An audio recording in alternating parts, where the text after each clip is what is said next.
In the field of zoology, the Quran says in Surah Anam, chapter number 6, verse number 38, it is He who has made every animal that walks on the earth and every bird that flies in the air to live in communities like the human beings. Today, science agrees that even the animals and the birds live in communities like the human beings, which was not known earlier. The Quran speaks about the lifestyle of the bee in Surah Nahl, chapter number 16, verse number 68 and 69. The Quran speaks about the lifestyle of the spider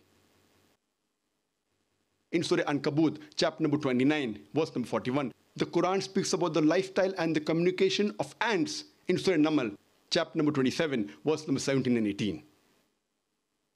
In the field of medicine, the Quran says in Surah Nahl, chapter number 16, verse 68 and 69, that from the belly of the bee, we give you a drink of varying colors in which there is healing for mankind.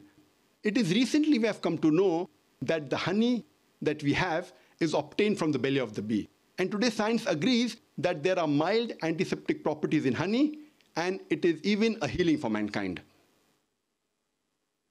In the field of physiology, the Quran describes the blood circulation and the production of milk in a nutshell in Surah Nahl, chapter 16, verse number 66. 600 years after the Quran was revealed, Ibn Nafis, he made it known to the world about the production of milk and blood circulation. 400 years later, that is 1,000 years after the Quran was revealed, William Harvey, he made it famous to the Western world. We hear about William Harvey, but we hardly hear about the name of Ibn Nafis, who 400 years before William Harvey spoke about the blood circulation and the production of milk.